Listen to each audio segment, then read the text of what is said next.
안녕하세요. 철학을 연구하고 철학을 가르치고 있는 한자경입니다. 동전의 뒷면이 없다면 앞면이 있다고 할 수 있을까요? 고통이 없다면 즐거움을 느낄 수 있을까요? 불교에서는 너와 내가 둘이 아니다라고 말합니다. 무슨 근거로 그렇게 말할 수 있을까요? 오늘은 이 문제와 연관해서 연기 세계에 대해서 이야기해 보겠습니다.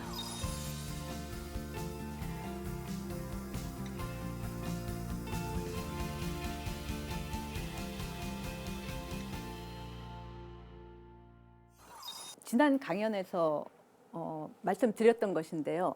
우리는 세계를 개념적으로 분별되어진 세계, 개념에 따라서 우리가 인식하는 세계, 인식된 세계와 그러한 개념적 분별 너머의 세계, 공의 세계로 구분해 볼 수 있습니다. 인식된 세계는 각자가 가지는 개념틀 내지는 그 인식 틀에 따라서 서로 다르게 인식할 수 있다는 의미에서 그렇게 나타나는 세계, 현상이라고 말할 수 있고요. 그런 분별 이전의 공의 세계는 개념 틀에 따라 분별되기 이전에 누구나 같은 것으로 보고 있는 그 물 자체의 세계다라고 말할 수 있겠습니다. 지난 강연에서 말씀드렸던 개념을 사용해서 말하자면 개념 틀에 따라 인식된 세계는 인식되어진 결과라는 의미에서 량과의 세계라고 말할 수 있고, 분별 이전의 물 자체의 세계는 우리가 인식하고자 하는 분별 이전의 세계라는 의미에서 소량이라고 말할 수 있겠죠. 전자는 실체론적으로 파악된 세계라고 말할 수 있고, 후자는 그 연기론적으로 불교에서 말하는 연기의 논리에 따라서 이해할 수 있는 세계입니다. 오늘 강연에서는 이 연기의 세계가 어떤 의미에서 상즉과 상입의 세계인지 살펴보도록 하겠습니다. 이 연기의 세계는 실체론적인 세계와의 대비를 통해서 더 잘 이해할 수 있는데요. 실체론으로 본 세계는 앞에서의 그 인식된 세계에 해당하는데, 그런 인식된 세계는 우리의 그 인식에 있어서의 논리에 따라서 사유 규칙에 따라서 규정된 세계라고 말할 수 있습니다. 그런 사유 규칙이 곧 동일률, 모순율, 배중률에 해당하죠. 동일률은 나는 나다, A는 A다라는 거고, 모순율은 A면서 동시에 나 대일 수는 없다. 나는 나이지 나 아닌 남일 수 없다. 나 아닌 것일 수 없다라는 거고, 배중률은 A거나 A가 아니거나 둘 중 하나다라는 거죠. 나는 어떤 것은 나거나 나 아닌 것이거나 둘 중 하나다라는 거죠. 그 실체론적 사유는 한마디로 말하자면 이것은 이것이지 이것 아닌 것이 아니다. 이것은 이것이고 저것은 저것이다라는 사유라고 말할 수 있겠죠. 그런 의미에서 인 것과 아닌 것, 이것과 저것, 나와 남을 이제 둘로 나누는 사유다. 그래서 둘로 나눈다라는 의미에서 이원적 사유다라고 말할 수 있겠죠. 이런 이원적 분별적 사유는 눈앞에 주어진 것을 통합적으로 하나로 이해하기보다는 인 것과 아닌 것으로 나누는 그런 사유를 진행하죠. 눈앞에 주어진 것을 다 같이 이건 다 같은 존재다라고 이해하기보다는 어떤 것은 살아있는 것이고 어떤 것은 살아있는 것이 아니다. 이렇게 둘로 분별하고, 살아있는 것에 대해서는 다 같은 생물이다, 이렇게 생명체다 이렇게 이해하기보다는 움직이는 동물이다, 움직이는 동물이 아니다, 둘로 나누죠. 동물에 대해서도 다 같이 살아있는 움직이는 생명체다 이렇게 이야기보다는 어떤 것은 인간이고 어떤 것은 인간이 아니다, 둘로 나누는 거죠. 인간에 있어서도 누구는 여자, 누구는 남자, 둘로 나누는 거인 거죠. 이원적 사유라고 볼 수 있죠. 같은 여자에 대해서도 같은 여자다라고 생각하는 게 아니라 좋은 여자, 좋지 않은 여자, 이렇게 이제 둘로 나누는 그런 사유라고 말할 수 있겠죠. 그런 분별적 사유는 결국은 인 것은 긍정하고 인 것이 아닌 것, 그것 아닌 것은 부정하는 그런 선별적 사유라고 말할 수 있을 것입니다. 나아가 인 것은 있게 하고 아닌 것은 없어야 된다라는 그런 배타적 사유라고 또 말할 수 있겠죠. 나와 남, 우리와 너희를 구분해서 우리는 선이고 너희는 악이다. 이것은 천사고 저것은 악마다. 선은 있어야 하고 악은 없어야 한다. 천사는 있어야 하고 악마는 없어야 된다. 하나를 선별해내고 그것 아닌 것을 배척하려고 하는 그런 배타적 사유다라고 말할 수 있겠죠. 이런 분별적 배타적 사유를 가능하게 하는 그 전제 조건이 뭐냐? 그런 분별적 사유에서는 인 것과 아닌 것, 것이 각각 별개의 것으로 존재한다. 나와 남은 각각 별개의 것으로 존재한다. 그 자체로 존재한다라는 생각이라고 말할 수 있겠죠. 그 자체로 존재하고 그 자체로 알려지는 것을 우리가 실체라고 하죠. 그래서 이런 분별적 사유를 실체론적 사유다. 실체론으로 보는 세계다. 세계의 모습이다. 이렇게 이야기할 수 있을 것입니다. 그 실체론은 자기 동일적인 개별적 실체가 있다라고 생각하고 그 개별적 실체는 자기 본질, 자기 자성, 아가 있다. 이렇게 주장하는 데 반해서 연기론은 그것과 반대로 모든 것은 그것 아닌 것을 통해서 그것 아닌 것을 인연으로 해서 그것으로 존재하게 되는 것이다. 그것으로 생겨난 것이다. 그것으로 일어난 것이다. 그래서 인연 연과 일어날 기를 써서 연기라고 이야기하는 것입니다.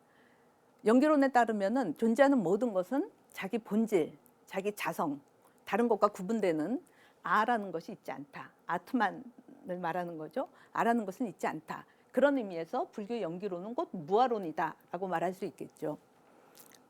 실체론에서는 A는 not A와 별개의 것이다 이렇게 보는데 연기론에서는 무아론에서는 A는 not A를 통해서 비로소 A가 된다. 나는 나 아닌 것을 통해서 바로 나가 된다라고 해서 둘이 서로 상호 의존적인 관계로 이해하는 것이라고 볼 수 있습니다. 그렇다면은 나는 분명히 난데 그리고 나 아닌 남이 아닌데 내가 왜 남을 통해서 나로 존재하는가? A가 왜 그 자체로 A이지 A가 아닌 것, 나 A를 통해서 A가 되는가? 이런 질문을 던질 수 있겠죠.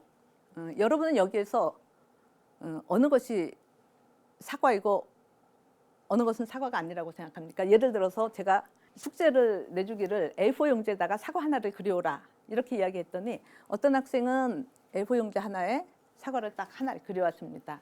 근데 어떤 학생은 이렇게 빨간 종이, 온통 빨간색으로 칠해진 종이 한 장을 냈습니다. 그럼 제가 이 학생은 사과를 그려왔는데 100점, 잘 그려와서 100점. 근데 이 학생은 사과를 그려오랬는데 사과를 안 그려가지고 왔죠. 이런 빨간 종이 한 장을 냈어요. 그럼 이건 점수를 잘 줄 수 없다. 그래서 넌 사과를 안 그려온 거다 이렇게 했어요. 그랬더니 이 학생이 다시 찾아와서 이렇게 이야기합니다. 선생님께서 사과 몇 알을 그려라. 사과를 어떤 크기로 그려라. 이런 말씀 하시지 않지 않았냐. 자기가 제일 좋아하는 과일은 자기가 세상에서 제일 좋아하는 과일은 바로 사과다. 그래서 딱 사과를 그리려고 A4용지 한 장 딱 이렇게 펼쳐놓고 사과를 그리려다 보니까 엄청 커다란 사과를 떠올렸다. 이 그림이 여기에 해당하는 거죠. 그죠? 그래서 자기는 분명히 이 사과를 그린 거다. 사과를 그려온 거다. 이렇게 이야기한다고 합시다. 그럼 제가 저기서 사과 잘 그려왔다 이렇게 할 수 있을까요? 여기에 사과가 있다 이렇게 말할 수 있을까요? 이 그림에 사과가 그려져 있지 않다. 사과는 이 종이 위에 없다라고 생각하는 이유는 무엇일까요? 이 그림 안에 사과의 경계가 드러나 있지 않기 때문입니다. 그러니까 그것이 그것일 수 있기 위한 조건은 경계선, 그것과 그것 아닌 것을 구분하는 그 경계선이 표시되어 있지 않기 때문에 아무도 그것을 사과라고 인식할 수 없다는 거죠. 그리고 그 안에 사과가 그려져 있다라고 말할 수 없다는 거죠. 그러니까 그것이 그것이기 위한 조건이 경계선인데 경계선이라는 것은 그것과 그것 아닌 것을 나누는 선인 거죠. 그것과 그것 아닌 것 사이에서 경계선이 성립하죠. 그러니까 경계선은 그것과 그것 아닌 것 사이에서 존재하는 것이고 그 경계선이 있기 위해서는 그러니까 그것만 있어서는 안 되고 그것 아닌 것이 함께 해야지. 그 둘 사이의 경계선을 통해서 그것이 그것으로 존재하고 그것이 그것으로 우리에게 인식된다. 이렇게 이야기할 수 있겠죠. 이제 이런 의미에서 그것은 그것 아닌 것을 인연으로 해서 연해서 그것으로 된다. 그래서 연기라고 말할 수 있는 것이죠. 이러한 그 연기적 관계를 불교에서 표현하는 구절이 이것이 있으므로 저것이 있고 이것이 생함으로 저것이 생한다. 이것이 없으므로 저것이 없고 이것이 멸함으로 저것이 멸한다. 이렇게 이야기하죠. 그러니까 이것은 이것으로서 있는 것이 아니라 이것은 저것으로 인해서 있고, 그죠? 인연에서 있고, 저것은 이것으로 인해서 있고, 저것이 멸하는 것도 그 자체로 멸한다라기보다는 이것으로 멸함으로 저것이 멸한다라는 그런 상호 의존적 관계를 연기라고 표현하는 거죠.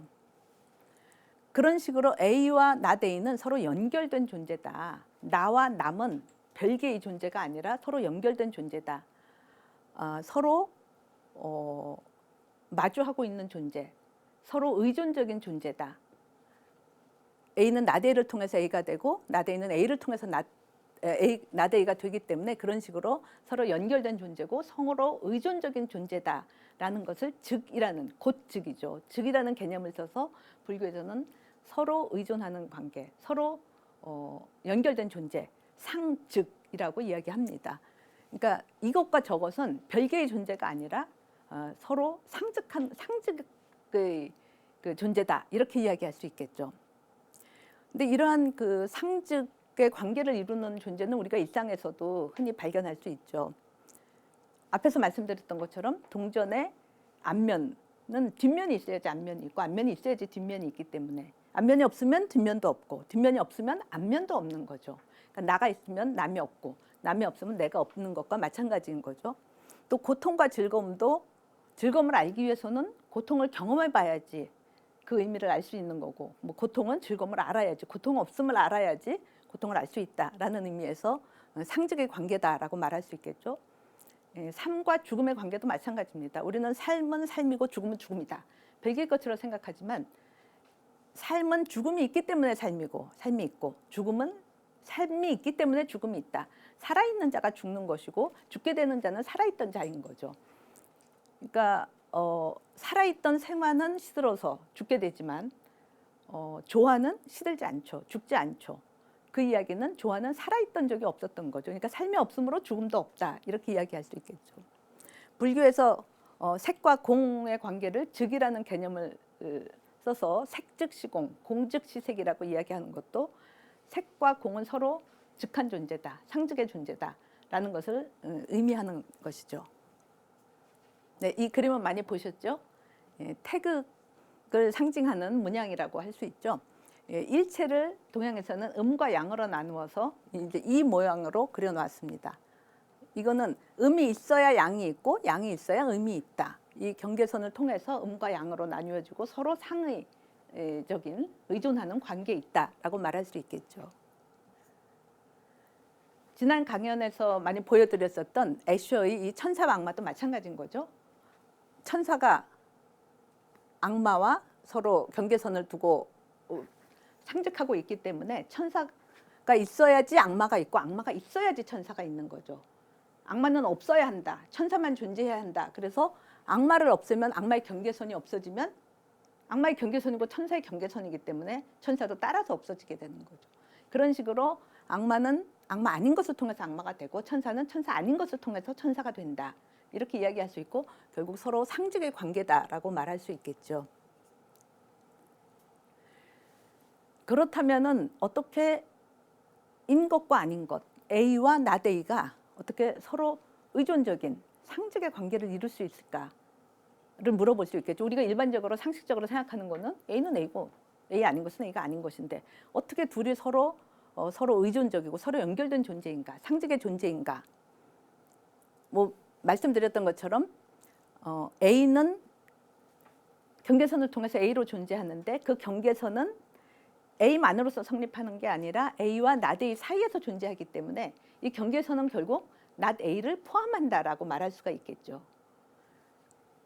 그런 식으로 상즉이 성립하는 근거는 A가 not A를 포함하고 있기 때문에 그리고 not A는 결국 A를 포함한다라고 말할 수 있겠죠. 그래서 둘이 상즉의 관계를 이룬다는 것은 결국 하나가 다른 하나를 포함한다. 하나 안에 다른 하나가 들어가 있다라는 의미에서 상즉과 구분해서 서로가 서로를 포함한다라는 의미에서 상입에 들어갈 입을 써서 상입의 존재다라고 말할 수 있는 것입니다. 그러니까 상즉은 어떻게 해서 성립하는가? 상입이기 때문에 상즉이 가능하다라고 말할 수 있겠죠. 상즉의 세계는 실체의 세계와 달리 실체의 세계에서는 A와 B가 별개의 실체라면은 상즉은 A와 not A가 서로 연결된 존재다. A가 없으면 B가 없고 not A가 없고 not A가 없으면 A가 없다라는 그런 관계라면은 상입의 세계에서는 A 안에 not A가 들어가 있다. 나대이 안에 A가 들어가 있다, 포함되어 있다, 이렇게 이야기할 수 있겠죠. 그런 의미에서 상직과 상입도 우리가 구분해 볼 수 있다는 거죠. 상직을 가능하게 하는 것이 결국 상입이다. 예, 애쇼의 그림에서죠, 천사와 악마는 별개의 것이다라고 생각하는 게 실체론적인 사유에 따른 그 실체의 세계다, 이렇게 말할 수 있다면은 천사가 있어야 악마가 있고 악마가 있어야 천사가 있다. 서로 연결된다, 의존한다, 상직의 세계인 거죠. 근데 그거보다 한 걸음 더 나아간 주장은 뭐냐면은 저렇게 서로 상직일 수 있기 위해서는 결국 천사 안에 악마가 포함되어 있다.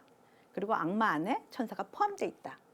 내가 있어서 네가 있고 네가 있어서 내가 있다. 상직의 세계라면은 내 안에 네가 있고 네 안에 내가 있다. 이게 상입의 세계가 되는 거죠. 이런 상입의 세계를 잘 보여주는 것이 아까 이렇게 보여드렸던 그런 그 태극 문양에서 한 걸음 더 나아간 거죠. 양 안에, 그러니까 이 큰 양과 큰 음이 서로 상득하고 있다라는 것을 넘어서서 서로 상입의 관계다라는 것을 표현하기 위해서 양 안에 음을 집어넣고 음 안에 양을 집어넣은 이런 문양도 이제 그 태극 문양과 마찬가지로 우리가 볼 수 있는 문양인 거죠. 예, 음과 양이 서로 상입한다라는 것은 뭐 동양 철학에서 이제 흔히 생각해왔던 것이지만 서양의 그 분석 심리학자죠, 칼 융은 음 안에 양이 있고 양 안에 음이 있다. 그래서 음 안의 양, 이때 융이 생각하기는 이제 양은 남성성, 음은 여성성이라고 생각해서 음 안에 양이 있다. 그러니까 여성성 안에 남성성이 들어가 있다. 여성성 안에 남성성을 아니무스다. 안에 양 안에 음이 있다. 남성성 안에 여성성이 들어있다. 그래서 남성성 안에 여성성을 아니마다, 이렇게 구분을, 이렇게 이제 개념적으로 부르고 있죠. 그러니까 둘이 서로 그 상입의 관계라는 것을 표현해주고 있는 거죠.